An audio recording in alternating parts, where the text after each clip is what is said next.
పారిజాతంకైతే ఇంకా కార్తీక్ అయితే ఇంక జోష్న విషయంలో నీకు ఒక విషయం చెప్తాను అని చెప్పని అంటూ ఉంటాడు. అప్పుడు ఇంక అందరిని అయితే పిలుస్తాడు. ఇంటి పెద్ద సారు చిన్న సార్లు అందరని చెప్పని పిలుస్తూ ఉంటే వీడు మళ్ళీ చెప్తానని చెప్పి అన్నాడంటే ఎవరికో మూడింది అని చెప్పని పారిజాతం అనుకుంటూ ఉంటుంది. నేనేమన్నా చిన్న పిల్లనరా, నీ కూతురుతో పాటు నేను పెద్దదాన్ని కదా, మళ్ళీ అని చెప్పేది అందరితో పాటే నాకు చెప్పు అని చెప్పంటే లేదు పారు, నీకు మాత్రం సపరేట్గా నేను చెప్తాను అని చెప్పని అంటాడు. ఇంకా అందరూ అయితే వచ్చిన తర్వాత సుమిత్ర దశరథ అందరూ అయితే వచ్చిన తర్వాత ఇద్దండి మీకు ఇది చెప్తాను అని చెప్పంటే దీప కూడా వచ్చి ఏంది బావా అని అడుగుతుంది.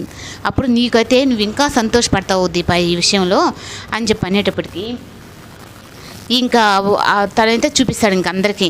ఈ గౌతమ్ వాళ్ళ అమ్మగారు భద్రాచలంలో ఉంగరాలు ఎన్ని పూజ చేపించి ఇక్కడ పంపించింది రేపు నిశ్చితార్థంకి అని చెప్పి అనేటప్పటికి అందరి మొహాలు వెలిగిపోతున్నా పారిజాత మొహం అలాగే జోష్న అయితే ఇద్దరికి షాక్ అనమాట.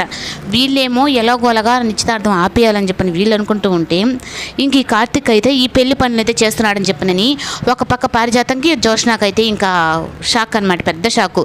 అదేంటంటే గౌతమ్ని చేసుకోవడమే తనకి ఇష్టం లేని జోష్నకైతే ఇంక ఈ కార్తీక్ చేతుల మీదుగానే ఈ పెళ్లి జరుగుతుంది, దీప చేత ఎలా అయినా ఈ పెళ్లి ఆపించాలని చెప్పని జోష్న అయితే మరొక కొత్త పథకం అయితే వేస్తుంది.